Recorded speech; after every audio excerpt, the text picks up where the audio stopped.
And that was a very small, he was in 8th class, a small little. And when Swami called, he just ran. And he, hugged Swami and started crying and crying. Swami also choked with emotion.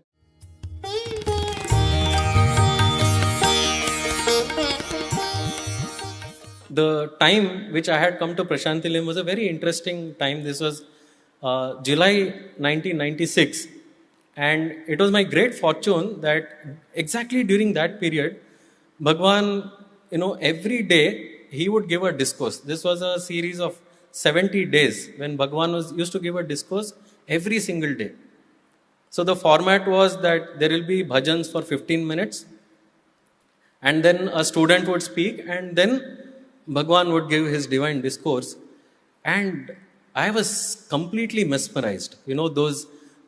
I just spent 3 days in Prashanti Nilayam, and 3 days means 6 darshans, which means like 6 times taking the token in the darshan lines. And 5 out of those 6 times, I had got the first line. I drew the first line. I did not know the significance of it at that time, but there I found myself every day seated at almost the same place, having a vantage point view of what was going on in the Kulwant Hall. And you must imagine, the dazzling lights of Kulwant Hall and Bhagwan's countenance, that bright countenance, its aura of divinity. And then what caught me the most, what caught my attention the most was Bhagwan's interaction with the students. So he would every day come, I could see that some humorous banter would go on between Bhagwan and the bhajan group right in front. And then that one privileged person would get to speak in Swami's presence and the discourse. And on the very last day, before I was to leave Prashanti Nilayam, that day, Bhagwan, while speaking in the discourse, he was making reference to one of the students. He was talking about something. He was relating the life history of that particular student. And as he spoke, he said, that boy, he's right here. And he called him from amongst the students seated there. He said, come. And that was a very small, he was in 8th class, a small little boy. And when Swami called, he just ran. And he, hugged Swami and started crying and crying. And you could see Swami also choked with emotion. I just saw that one scene, and that's it. I was mesmerized for life. I had decided that if there was anything that I wanted in life, it was this love of Bhagwan. That thought consumed me so much. Like, I could not wait for the next time that I could come to Prashanti Nilayam. I was completely taken in by the charisma, the draw of the Lord himself. I remember, I could hardly wait for that semester to end. The semester examinations were going on, and there, as I'm writing the exam, I was singing Swami's bhajans because my mind was not on the exam. My mind was already, it had gone ahead to Prashanti Nilayam. And, I used to come as often as I could and have Bhagwan's darshan because I wanted some way to get closer and closer to Bhagwan. I can best describe what happened to me by looking at the history of science. You see, for the very, very long time, in the Western world at least, they used to believe that it is Earth that is at the center of the universe.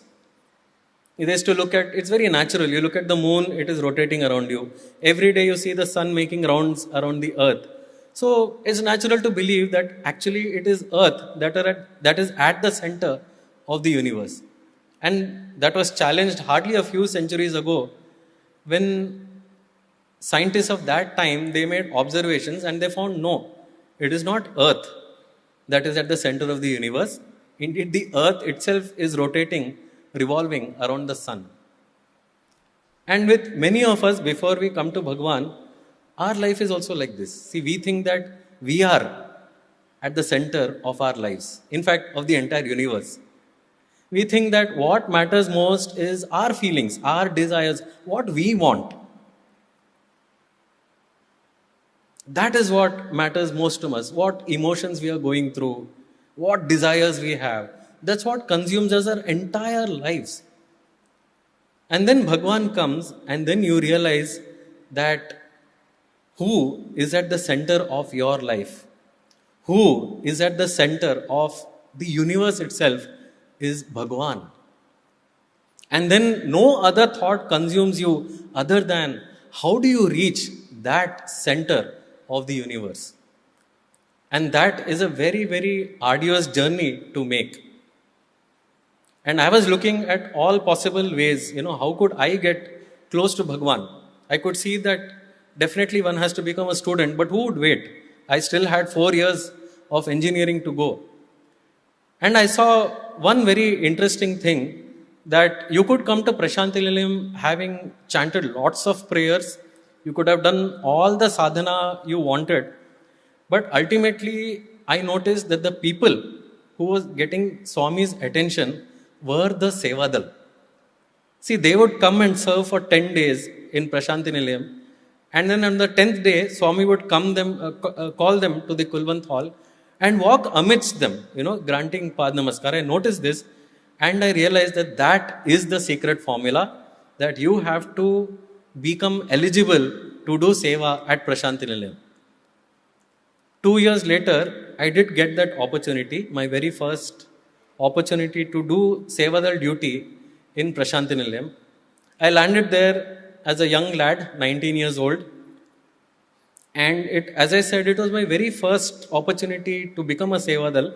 I did not know anything about where people are posted, what kind of duties are handed out. But when I came there and there was this group which is gathered around the state president, they're all discussing what assignments to make, and I overheard them saying, that IIT boy, we can send him to Swami's residence. And then the rumor quickly spread, hey, that boy, he's being assigned to Swami's residence for duty. He's come for the first time and he's going to do Swami's duty. And the moment I heard it, I was like so excited. Every day you stand in front of that time the Purnachandra residence, you'd be the first to see Swami come out from the residence. And I was like right on the seventh heaven the moment this happened. Very excited. And I think that looking back, that was the moment when Swami was sitting inside Purnachandra and decided, now it is time to cook Hari's goose. Because, as one by one, some of my friends who were there in the Sevadal group, they started coming to me. They said, Hari, you are so lucky here. You are getting this chance, and that too at the very first occasion that you come as to Prashanti Nilayam for Seva duty. Now, as I heard this, my ego started growing. I was like, they're all saying, hey, you are from IIT. That is why you're getting this chance. There is this, one puzzle they put. If there is a group of people and there is an IITian standing there, how would you identify the IITian? Is there any way that you can identify the IITian among them? The answer is very simple. He will tell you. You don't have to ask him. He will surely make some way to tell you. This is, the kind of our heads, they blow up to such an extent, right? And Swami was making sure that even if I was trying my best to keep that head small, he was ensuring that it was inflating to the size of a very large football. And then we were called in front of Mr. Chakravarti, the secretary of the trust, Mr. Chiranjeevi Rao, he was also there. And I was ushered into the room for the interview. They just took one look at me. They said, do you know computers? I said, yes, I know. And they said, we are assigning you to Shanti Bhavan.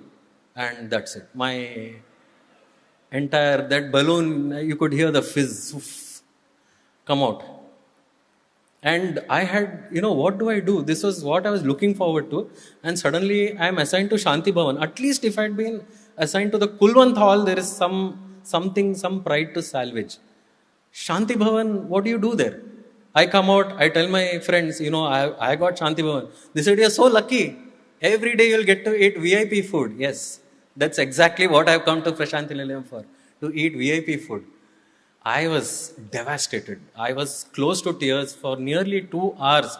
I sat by myself and there was nothing I could do. I put my hands, I didn't want anybody to watch me cry those hot tears.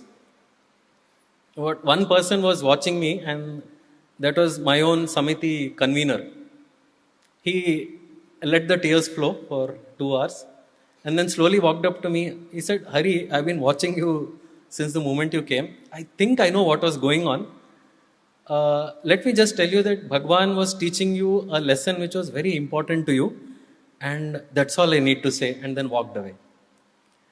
And I had got it, very, very strong lesson that when you stand in front of Swami, you cannot go there with your identity. It has to be set aside because you're standing there as Bhagwan's instrument. You can't tell that, announce yourself as Swami, I am a computer and this is how you should work with me. You just have to empty yourself and stand there in front of him and say, Bhagwan, you use me as your instrument as you see fit. And that was a cardinal mistake that I had made. Bhagwan is, of course, ever, ever forgiving. The moment you get the lesson, out of his compassion, he'll then ease the suffering itself. About 2 hours later, I got the news that by mistake, that day when they were interviewing people for the duty at Purnachandra, they had interviewed half the number that was required. So they said now another 6. And now those 6, you don't have time to go back to Chakravarti sir and see if you can admit them. They said, okay, we'll put in these 6 people. And luckily my name was there among those 6. But by that time the lesson was very, very clear. I went as a very, very humble Sevadal doing my duty those 6 days at Prashanti Nilayam. And this is the process of, he will keep on shaving your ego right up to that moment when you are fit to stand in front of him. A year later, I got this opportunity to pray to Bhagwan that what should I do after my BTech? And Bhagwan was very, very compassionate. He said, after your BTech, you do your MBA. You can do it at my university here. You apply. And so 2 years later, I was able to join Bhagwan's university. And it was into the Masters of Business Administration. This was in the year 2000. And the only way, the best way I can describe, that those moments, those 2 years that was spent at his lotus feet, nobody can describe it better than Kasturi Garu. He was an expert wordsmith. He knew the right words to describe what was happening around Swami. And he said that the experience of being around Swami, he titled it as appetizing adjacency. Because you are so close to Swami and it never ends. Once Swami talks to you, the next day also you want him to talk to you. If Swami sees you once, it is not enough. You say, no, Swami, you should look at me again. This is what Kasturi Garu, he captures it so beautifully when he says it is this appetizing adjacency. And how do you gain it? How do you get close to Bhagwan? What are the qualifications you need? One day, as a student, we were all seated there. This was soon, I think within 1 week of joining the MBA program, Swami had come back to Prashanti Nilayam from Vrindavan. This was a Sunday, a day that everyone looked forward to because we would be there for morning darshan. Unfortunately, that Sunday we were seated a little behind, maybe 6 or 7 rows behind. And that day, one of the students who was sitting next to me, my classmate, he started talking about why Swami would not talk to him. He said, I've been here several years. I don't think Swami will talk to me. We asked, why do you think so? You see, Swami will talk to who? He will talk to those who have got some singing talent. Or those who have, some sports talent. Or those who can speak in front of Swami. I don't have any such qualifications. And almost for 10 minutes, a very, very hilarious rant about the various reasons why Swami would not speak to him. And we found it all very funny at that time. We were laughing, but at the same time, we could sense a little bit of pain, that he's being ignored by Swami. This went on for 10 minutes, and I think just as we could not bear the rant, Swami sitting inside the interview room, even he could not bear it. The doors of the interview room opened, and Swami started walking very quickly towards the portico. He comes there, stands there, and he ignores everybody else who are seated in the front row. Straight, he looks at my classmate my brother who's sitting next to me, and he says, "Come here." He calls him, speaks to him, "What is your name? What branch are you studying in?" etc. And then sends him back. Never again did he raise the question as to why Swami would not speak to him. Because Swami's love is there for each and every one. There's absolutely no one who is outside the ambit of that limitless, that boundless ocean of love. And here he was questioning, am I worthy recipient of Bhagwan's love? In this way, like very, very small things, when people describe Swami as a man of miracles, miracles were commonplace around him. As a student, you could see something or the other happening every single day because that was Bhagwan's nature.